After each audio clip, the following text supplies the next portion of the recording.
And our headline on this Thursday night is day number 38 of Obamonomics, which we will define in our top story tonight as unstoppable, uncontrollable, unbridled, and unfunded government spending.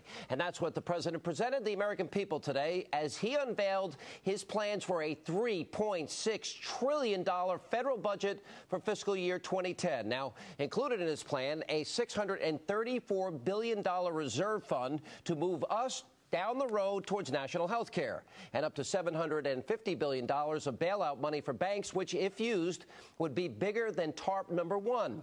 And what about the president's pledge of fiscal responsibility and cutting the deficit in half in 4 years? Well, next year's deficit will soar to $1.2 trillion. Now, as Mark Ambinder at The Atlantic magazine points out, his deficit reductions appear temporary because after supposedly cutting the deficit to $533 billion by the end of his first term, the baseline deficit projection for 2019, well, it goes back up to over $700 billion. And of course, well, how does the president plan on paying for all of this?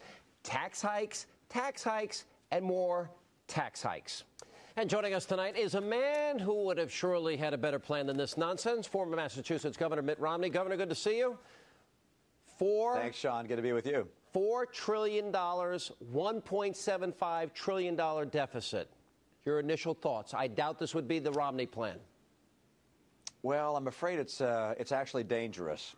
I don't think people in this country generally understand that we face not just a short-term economic strain right now with the potential of falling into more severe recession, but also a risk that if we continue to borrow excessively, that the world may decide that the dollar isn't worth very much. There may be a run on the dollar. We could have a kind of economic collapse which would wipe out the savings of middle-class Americans and put us in a very long-term depressed situation. And as a result of that, we've got to be very careful about our spending and as well as our borrowing. And the idea that Barack Obama, at a time like this, putting aside the stimulus to get the economy going, at a time like this, he'd be forecasting down the road, running up budget deficits of $500 billion. It's simply dangerous. It's the wrong course for us to take as a nation. We have to rein in the kind of spending, particularly in entitlements, that are really putting the country in a very jeopardized position. Yeah, I've been very critical of pork, but I agree with you that entitlement spending is where the real money is going to be spent, and we're not going to have that money for our children and grandchildren. What do you make of this aspect, though, of it, Governor? And that is that when he talks about this top 2% that he's going to tax, well, that's 80% of small business owners in America. 80% of the top 2%, that's 80% of business people. How is that going to impact them, and how does that impact jobs? Well, I think there's a general misunderstanding on the part of some people in Washington. They presume that jobs just happen, that the economy just happens, that businesses just grow and thrive on their own. But they have to have an environment where that's possible. And raising taxes on small employers will kill jobs.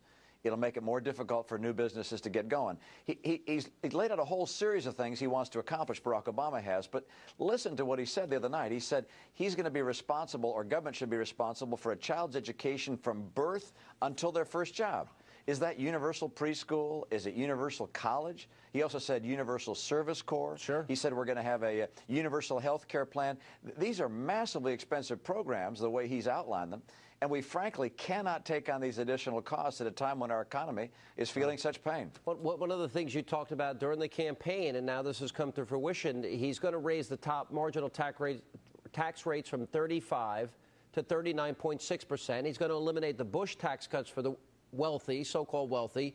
And on top of this, $634 billion for health care, they're saying is only a down payment. Let's talk about the sustainability of that in terms of the sheer numbers of it all. Well, it's too much to add to our federal budget. And I know there are a lot of people across the country that say, hey, I'd love it if someone would pay for my child's education. And I'd love it if someone would pay for 5 years of preschool. That'd be nice. But the truth is, it's us. The American people are the ones that are going to be asked to pay for these things. We'd be adding enormous deficits and burdens to our kids and to their kids. It's not just wrong and bad economics. I think it's immoral to place this kind of a burden on future generations. Let me ask one last question, because they're using, and I'll get into this with Karl Rove perhaps deeper in the next segment, they're using rosy numbers, rosy scenario numbers. What if things go below what they're projecting? How dangerous then does it become? Well, I think we've seen over the past multiple years that the forecasts of improving economic circumstances have not always come to pass. And as a result, you could see a $500 billion deficit 4 years from now become much larger than that. But look, even $500 billion, a half a trillion, is an unthinkable number for us to have to burden future generations with, particularly in good economic times, which we would anticipate 4 years down the road. Look, I think the economy is going to get stronger. I'm one of those who believes that the American people are going to start new businesses, we're going to add jobs, and we're going to come out of this.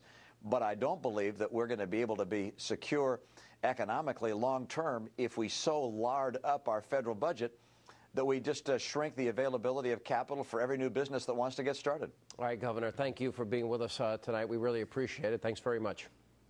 Thanks, Sean. Good to be with you.